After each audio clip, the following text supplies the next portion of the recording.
Hello everyone, आज हम करने वाले मेकिंग ऑफ इंडियन कॉन्स्टिट्यूशन।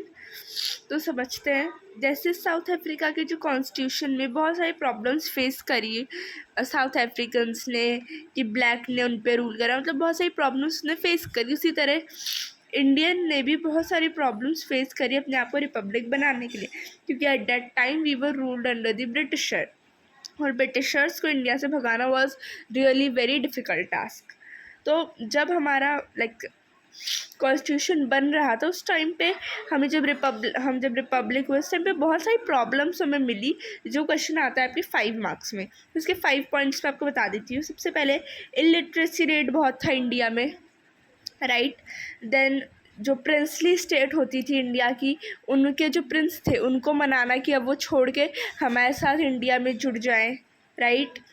और आपका जो लोग थे वो अब सब्जेक्ट से सिटीज़न बनने जा रहे थे। फिर उसी बीच हमारे इंडिया और पाकिस्तान का पार्टीशन हुआ, और पार्टीशन के बाद around more than 10 lakh people की डेथ हो गई थी, राइट। तो इतने सारी प्रॉब्लम्स आ गई। हमें जो कॉन्स्टिट्यूशन के मेंबर्स थे 400 थे, 299 इंडिया में रहे और बाकी आपके वहाँ चले गए पाकिस्तान। तो बहुत सारी प्रॉब्लम्स आई, लेकिन उसके बीच में भी हमने क्या कॉन्स्टिट्यूशन फॉर्म करा और रिपब्लिक होके दिखा दिया।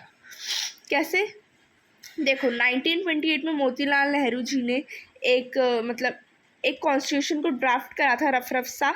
और 1931 में कराची के एक सेशन में नेशनल कांग्रेस ने जब दोनों का देखे गए कॉन्स्टिट्यूशन, तो एक चीज़, बहुत सारी चीज़ें उसमें कॉमन थी कि universal adult franchise, right to freedom, equality, protection of minority, ये कुछ पॉइंट्स थे जो दोनों के में ही क्या सेम थे।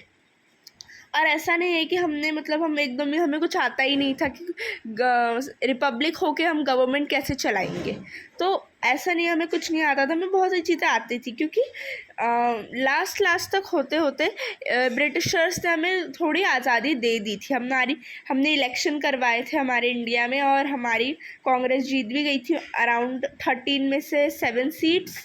तो जो मेंबर्स थे उन्हें पता था कि कैसे रूल करना है, और हमने बहुत सारे आइडियाज़ अलग अलग जगह से भी लिए हैं। जैसे कि आप देख सकते हो कि हमने जो फ्रांस जैसे फेटर्निटी, इक्वालिटी, रिपब्लिक जैसी टर्म्स सीखी।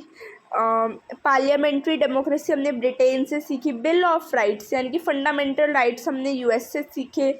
और सोशल और इकोनॉमिक इक्वालिटी हमने रशिया से सीखी। और जब हमने अलग अलग कंट्री से उनका अलग अलग अच्छी चीज़ों को सीखने की कोशिश करी।